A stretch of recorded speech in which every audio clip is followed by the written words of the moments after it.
Hi there, welcome back, beautiful souls. How are you today? So, I had an incredible revelation this week, an incredible release, which you can probably feel in my energy. Now, in this video, so much will be revealed around love, the truth about love, spirit, God, whatever you want to call it. that just magical, incredible intelligence that it's just created all of this for us, this incredible simulation that we could come here and have this human experience. So it all started last week for me, and my beautiful friend from New Zealand made a comment. She said that for a few days there was a name that was coming up in her awareness, and she didn't know anyone by this name. And she had asked everyone, and I was the last person she was asking if I knew this person. And I said to her, that's my sister. At the time, that's my sister. And before she asked me that question, there was a whole entire message from her about love being in disguise. She was talking about, you could be looking at an old building and you're looking at all the cracks and all the flaws and you're thinking how ugly this building looks. But it is love in disguise, serving your experience. You could have an interaction with a homeless person and you could be looking at all the imperfections of this person. But again, it is love in disguise. I received that message first, and then the name of my sister. Now, what happened? Somehow I linked the two. It was already in me to start looking for love everywhere, because love is in disguise, or spirit is in disguise, or God, whatever you want to call that intelligence. It doesn't matter. Whatever name you use, the universe, life, it's all the same energy. It doesn't matter. But somehow I linked that my sister was this incredible energy, this intelligence. So I had already linked those two together. That she, my sister, was love in disguise.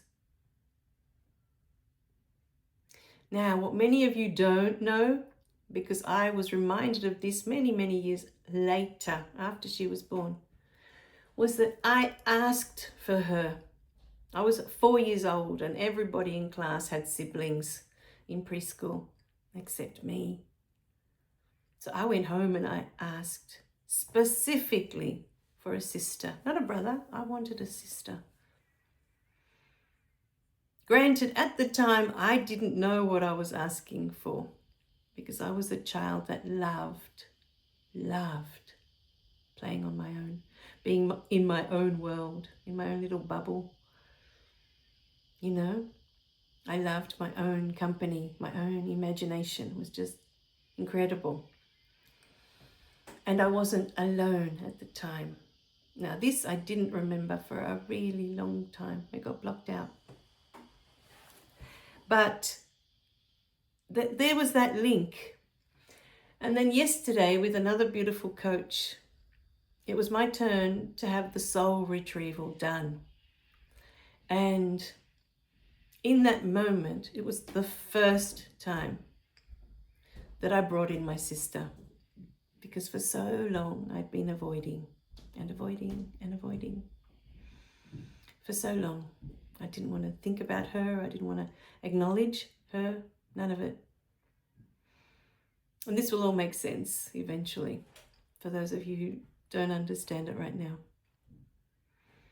So I'm going through the soul retrieval, and I'm calling her in first in my soul retrieval, and my mother behind her.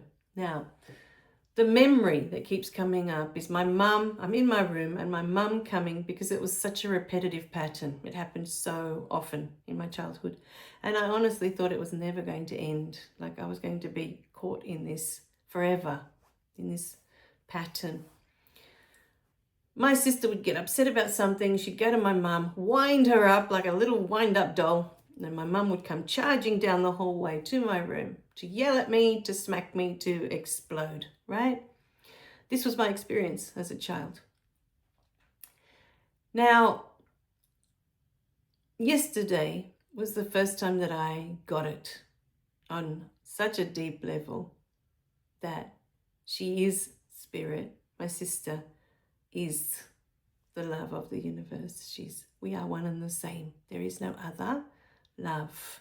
For those of you who think that there's a separate love that we give to our partner, and a separate love that we give to our children, and a separate love that we give to our parents and our pets. Some people seem to think that the love that we give to our pets is a separate love. And what you give to one, you cannot give to the other.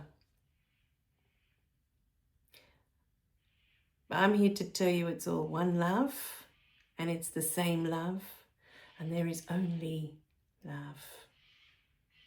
The separation that we see is what we come to experience here as a human, and we can only do it here in human form. Outside of here, there is no separation. So I was taken back to the moment she was born. Taken back to the moment I asked for her, and I'd completely forgotten that my mum had mentioned this through my adult life. I had asked for her. So I'm recalling the moment I go up to my parents and I ask for her. And then I was brought to the moment when she was born, and everything I felt the moment she was born. And I was excluded from all of her activities. Everything that was to do with my sister, I wasn't included. None of it. And for those of you who have children who have had babies or who have a baby now, you know, just as I did when I had my first daughter, how time consuming it is to have a baby, how much time is spent attending to this baby. And so for me as a 5-year-old, when I wasn't allowed to be a part of any of the activities that had to do with my sister, I felt cast aside. All of my mum's time was going towards this new baby. All of my mum's love was now going towards this new baby. And I remember, as soon as she was born, I used to have this tiny little teddy. Would have been about that big, I think. Wasn't very big, but enough for a little one. You know, a 1-year-old, a 2-year-old to hug, to hold, without it being too big. And the moment she was born, my mum took that teddy off me and gave it, that teddy bear, gave it to my sister. And that kept showing up as well in my soul retrieval. Because my interpretation of that was that that bear represented my mum's love and how it had been taken away from me and given to her now. Now, this was my interpretation as a 5-year-old. There's this new being that's come into the house. It's getting all the attention. It's getting all the love. And I'm no longer a part of anything, a part of anything. I was definitely apart from it, separate from it. The interpretation in my mind as a 5-year-old was that I'm the old toy and she's the new toy. And mum wants to play with her now. She doesn't want to play with me anymore because I'm the old toy. I felt cast aside at the time. I felt abandoned. And for most of my adult life, until I had my daughter, I honestly believed my mum didn't love me. She didn't love me. It's not that she just didn't love me, was my belief. She had more in common with my sister.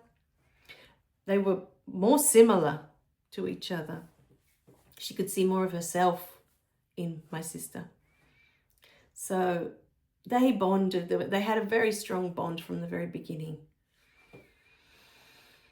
This was my interpretation, by the way, because none of that was true. And I've been shown over and over again how much my parents truly loved me, how much they thought I was the most valuable thing they've ever had, they've ever been given, you know. So this was all my interpretation as a 5-year-old, because this was the experience I came to have. Now, as I'm in my beautiful soul retrieval, I get to witness her side of the story.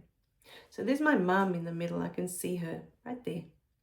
And I'm on this side, feeling that I've just lost my mum. I've lost all of her time, her love, anything to do with my mum now belonged to my sister. Here's my mum, right? And there's my sister on this side. Now what happened as my sister was growing up, because I loved school so much and I did so great, you know, doing tests or essays or whatever it was that we needed to do at school. I aced all the tests. I knew how to study. I was just really good at it naturally. And I just loved everything about school. So just there, I'm already, you know, unusual, because most kids don't like school. It's a very few rare, you know, amount of kids that do say they love school. And maths, I loved maths. I mean, who says that out loud, you know? Freak. Anyway, so a weirdo. So here's my sister. Sorry, here's my mum, here's my sister. Now, what happened as we were growing up and she was getting older, and she didn't like school. She was normal. She didn't like to read. And heck, she didn't like maths at all, like normal kids, right? But here's my sister. Here's me over here, and there's mum. Why can't you be more like her? Why can't you be more like her? Why can't you study? Why can't you read? Why can't you be more like her? And so here's my sister thinking, wow, she's perfect. She's what I have to aim for. All the while, what happens when you're compared to a sibling? I'm not good enough because I'm nothing like that. Just nothing. I hate school. I hate reading. I hate everything to do with school. Yeah, I can't compete with that. It's not in me. It's not natural. I can't. But what happened? In the eyes of my sister, I was the favorite, according to her, in the vision, in the soul retrieval. This is what I'm being shown. I'm the favorite. I'm the perfect one in my mum's eyes. And so every time she instigated for me to be in trouble was because she was trying to prove to my mum, you see, she's not perfect, mum. Can you see that she's not perfect? And so on both sides of my mum, here are these two children with the mum in the middle, both of them thinking that she loves the other one more, or in my case, that she only loved her. She didn't love me. But in my sister's case, well, I'm not sure if she thought that she only loved me, or it was more about she loves her more because she's, you know, according to her, perfect. That's what I have to aspire to make her happy, to make my mum happy, to win her approval, her acceptance. I have to be more like my sister. And the realization I had, and it just hit me so hard yesterday, was, wow, we were the same. We were the same. On both sides, mum in the middle, but there's the two of us. My whole childhood, in my eyes, as soon as she was born, my sister was in the way. In the way. That's how I always saw her. In the way of my mum's love. I couldn't get my mum's love because she was in the way. And my sister felt exactly the same. She couldn't have my mum's love because I was in the way. I was in the way of that love. And so for her, it became a competition of always trying to prove that I'm not perfect so that she could receive a little bit of that love. These are the beautiful experiences we came to have. Now, for my mum, it wasn't out of malice that she did the comparison. My parents had come from South America to live in Australia. And they came from very, very, very poor backgrounds, you know, where they spent many days of their childhood hungry, cold, you know, just all the main things that we take for granted that we have every day. They went without. So they knew what it was to struggle, you know, for the bare necessities, the bare essentials, not for things, but the things that we need, like food to survive, clothes to keep you warm so you don't freeze to death in the winter because it's cold over there in winter. The main basic essentials. That's what they strived for. But when they came here, you know, to Australia, and then they had all of this available to them, they no longer struggled for the bare essentials. They never needed again for food or clothes or any of that. But in their mind, especially in my mum's mind, to her, we had to have a degree from university. And if we had that degree from university, we would be set for life. We would never have to struggle for money, ever. We would never have financial issues. This was her belief. It was so strong in her that's why she was pushing so hard for my sister to become more like me. Not because she didn't accept her the way she was, not because of any of that, but because she thought she was doing the most loving thing. That if my sister had a degree from university, that she would financially be set for life and never have to worry about money ever again. Same for me. The same for me, but they didn't have to worry about that because I knew how to do school and I knew how to do it well. So they didn't worry for me, but they did worry for her. And that's why they were always like, why can't you be more like your sister? It wasn't because she didn't like her the way she was. She was just looking out for what was best for her in the future because of her beliefs, you know, of what that future meant. If you have a degree, you'll be fine. You'll be well off. You'll be happy. All the while, all it did was create separation between us. And that separation for me, the moment my sister was born. You know, I would go to church as a little one because I grew up in the Catholic Church. And I remember going to church and feeling so ashamed that I couldn't even confess at confession that I didn't love my sister. I didn't love her. I didn't feel any feelings of affection. All I saw was an intruder that took away my mum. All I saw was something in the way. I never once appreciated. I'll go into this in the next video. But here we just wanted to bring forward that there's always two sides to the story.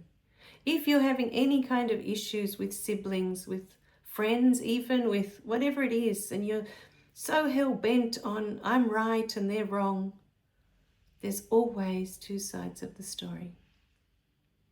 And the truth of it all is that it's all love at the end of the day. No matter how separate it looks from you, no matter how it looks like it's an enemy or an intruder or something in the way or whatever it is, however it is that you're seeing this person now, they have their side of the story of how they see you as well. And so we're going to go more into this in the next video. We love you dearly. Remember to click like and subscribe so you don't miss any of the messages. And we're going really deep into separation in these videos for you to see the truth. The truth. What is really happening here. And when you stop and you doubt, always think to yourself, is this love in disguise. All right, my beautiful beings. Bye for now.